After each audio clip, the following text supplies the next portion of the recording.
Ah, mais je suis d'accord avec eux, les gars. Ah là, honnêtement, les gars, je suis complètement d'accord avec le Real Madrid. Pourquoi faire? Pourquoi faire? C'est rare que je sois d'accord avec le Real Madrid. Mais là, sur ce point-là, les gars, ils ont raison. Je pense que vous l'avez vu, hein, voilà. Tebas, il veut faire jouer Villarreal, Barcelone à Miami. Apparemment, ça va être approuvé, je sais pas quoi, c'est pas quoi. Ce que là, le Real Madrid, il vient de lâcher un communiqué. Le Real Madrid rejette fermement la proposition de délocaliser Villarreal Barcelone 17e journée de la Liga à Miami. Le club a demandé à la FIFA, à l'UEFA et au Conseil supérieur des sports de faire de même. Si cette proposition est réalisée, ses conséquences seraient d'une telle gravité qu'elle serait un avant et un après pour le monde du football. Ils ont raison, les gars. Pourquoi faire un match de championnat? Pourquoi tu vas aller jouer un match de championnat dans un autre pays? De base, un match de championnat, c'est fait pour jouer dans ton pays. Voilà, un match aller-retour. Aller chez toi, retour chez ton adversaire. Ou aller chez ton adversaire, retour chez toi. Mais pourquoi tu veux faire aller chez toi, aller jouer le retour sur un autre continent? Pourquoi faire? Pourquoi faire? Non? Honnêtement, je suis d'accord avec eux, les gars. J'espère qu'ils vont jamais. J'espère que la FIFA et l'UEFA, j'espère qu'ils vont rejeter la proposition, les gars. Maintenant, ça c'est dit. Le Real Madrid, de quoi vous vous mêlez? De quoi vous vous mêlez? Vous n'êtes pas concerné. C'est Villarreal-Barça. Pas Real Villarreal ou Real Barça. Vous n'êtes pas concerné. Mais vous avez raison. Mais mêlez-vous de vos affaires. La saison n'a pas encore commencé que les Madrilènes nous cassent déjà les bonbons. Officiel, le Real Madrid rejette officiellement la tenue hors Espagne du match Villarreal-Barça. Le club madrilène veut défendre l'égalité compétitive. Le Real Madrid a contacté la FIFA, l'UEFA et le Conseil supérieur des sports pour bloquer le match. Beaucoup trop d'implications, je trouve, mes madrilènes. Mais moi, j'ai une petite question. Si ça n'aurait pas été le Barça, est-ce que vous pensez qu'il y aurait eu autant de drama autour de ça? Est-ce que si c'était Villarreal, Retafe, est-ce que le Real Madrid aurait pris vraiment le temps de faire tout ça?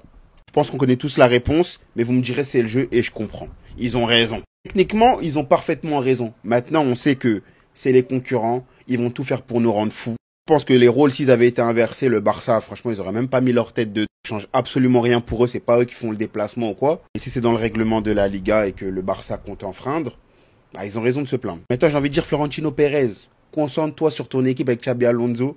Au mitard, les problèmes ne sont toujours pas réglés.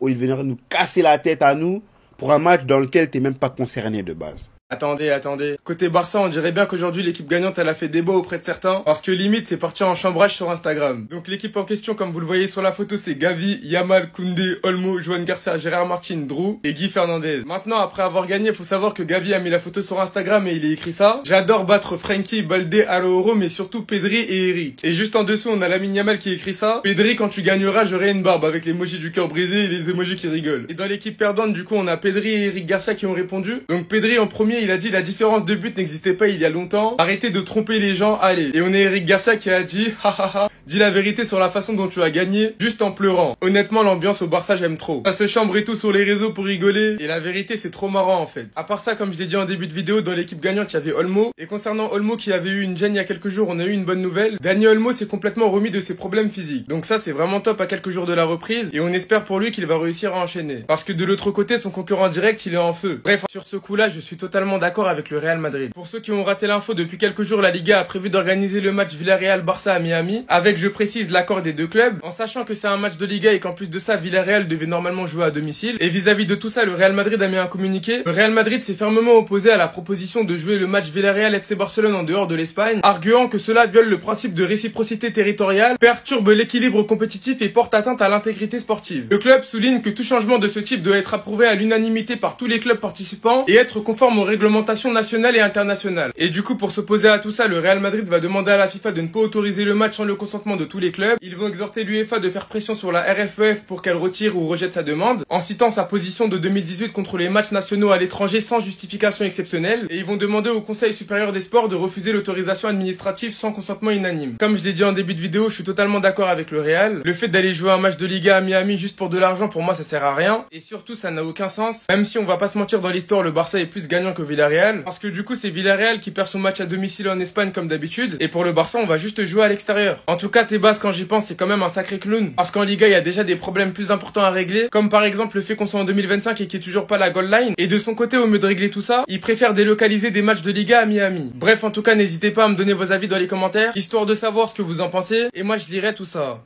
La Liga n'a même pas commencé et Madrid pleure déjà et refuse que le 17e match du Barça soit délocalisé.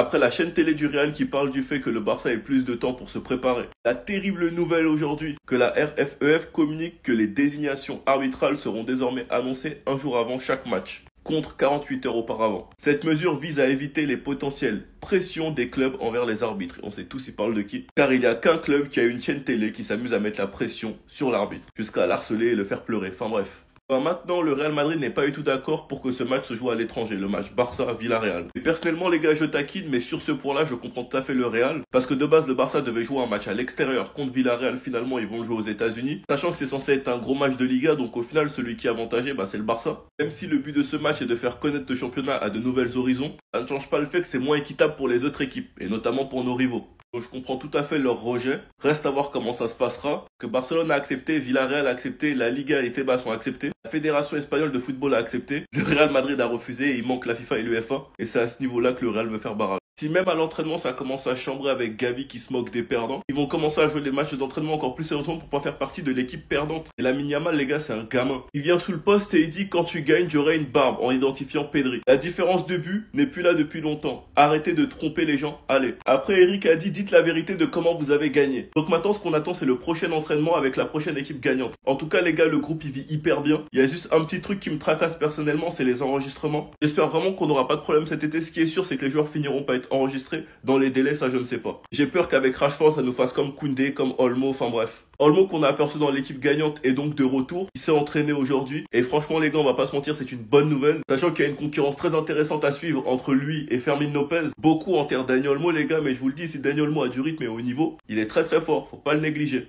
Quant à Casado, il a été rapporté qu'il fera tout pour être utile et se démarquer au Barça, et que pour l'instant il a la tête qu'au Barça, qu'il ne veut pas partir. D'ailleurs, Koundé, les gars, je sais pas il a quoi depuis, mais il fait que bouder. Je sais pas si c'est parce qu'il est pas dans le trop au Ballon d'Or, je sais pas si c'est parce que Flick il l'a embrouillé, ou s'il sera pas titulaire au prochain match, mais affaire à suivre. Enfin bref, sinon vous les gars, vous en pensez quoi? Rendez-nous sur 3%, on s'ennuie. Les gars, guettez comment Rafinha, c'est un fédérateur de groupe, un vrai capitaine. Lorsque l'histoire était encore en interne, il a essayé de faire en sorte que Gavi et Fermin, ils se réconcilient un peu. Mais les gars, il y a des scènes qui ne trompent pas. C'est une dinguerie comment les deux en mode, ils se calculent même pas, frère. Ça, c'était lors du premier match de la tournée en Asie. C'était au Japon. Et nous, on pouvait pas savoir, on pouvait pas voir ça. Ils partent chacun de leur côté. Maintenant, la saison, elle approche à grands pas. Et Fermin Lopez est en concurrence directe avec Dani Olmo. Tandis que Gavi, il est en concurrence directe avec Pedri, frère. Avec Pedri. Autant dire qu'à l'heure actuelle, il y en a un dont la situation, c'est ça, littéralement. On va les voir rarement ensemble sur un terrain de football, surtout en ce début d'année. Mais j'espère que cette histoire ne va pas aller trop loin. Parce que là, on fait face à deux joueurs qui, même s'échanger une passe, je ne sais pas si ça sera possible. Et j'espère qu'il n'y aura pas d'interview choc, de révélation choc ou je ne sais quoi pendant la saison. Parce que ça va casser les burnes. On n'est pas à United ici. C'était Jorginho do Brasil. Et dites-moi ce que vous pensez de tout ça en vrai. Bah. Eric Garcia développe aussi sa palette offensive. Mais en plus d'être un couteau suisse, si offensivement il devient fort, mais on va dire quoi en fait maintenant? En fait, c'est tellement la preuve du travail acharné, de l'humilité. Il a accepté de se faire petit, de partir en prêt, d'aller travailler ses gammes, de revenir plus fort. C'est une dingue. En plus d'être efficace de fou à tous les postes où il doit jouer, s'il rajoute la palette offensive, mais Eric Garcia va devenir quel joueur ultime en fait lui aussi. Vieux père Koundé, t'es averti, hein. Il a la dalle hein, derrière sa pousse. Et même s'il est versatile. Donc là en fait c'est un vrai couteau suisse. Pas un couteau suisse de Sergio Roberto un peu, hein, sur la faille et tout, non. Il est vraiment bon. Défenseur central, milieu central et puis à droite. Ça mais c'est pas possible quoi. Jusqu'à lui aussi être décisif dans les grands moments. Contre l'Inter, contre Benfica où là ça change tout alors qu'il devait peut-être bouger. En janvier, et puis bien sûr sa tête contre le Real Madrid. Pause, je viens de constater qu'il était à l'entraînement, Olmo. Rassurant. Enfin bref, carrément il a marqué sur corner encore une fois en pré-saison contre le Vissel Kobe. Vissel ou Vissel?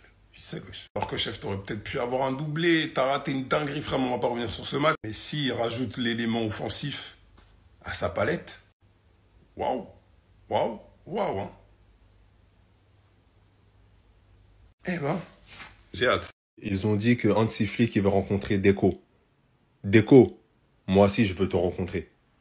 Moi aussi je veux parler avec toi. Je vais rien te faire. Hein. Je vais rien te faire.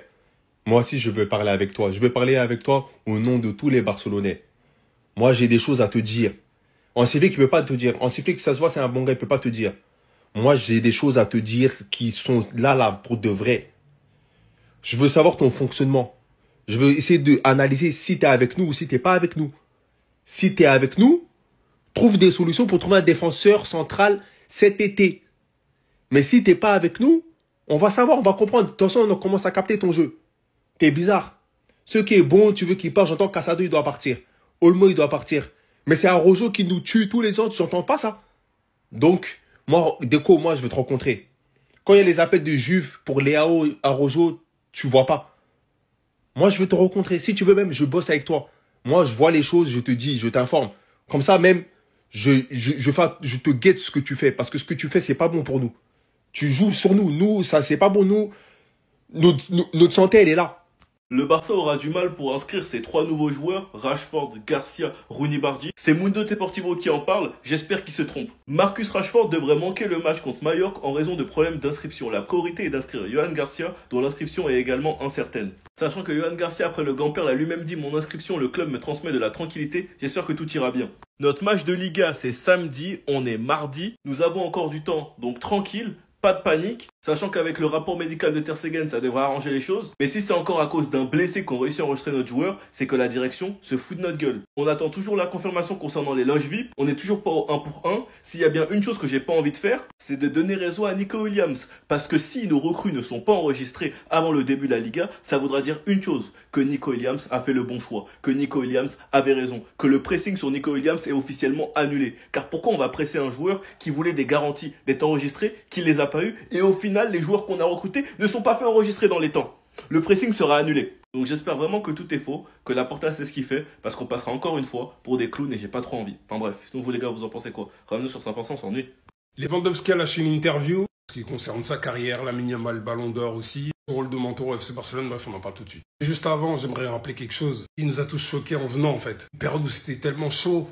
Je vais même pas parler de décomposition, mais regardez dans quelles conditions on avait fait l'annonce. Quelques jours plus tard, donc le 5 août, à midi, il va se présenter devant 57 000 personnes.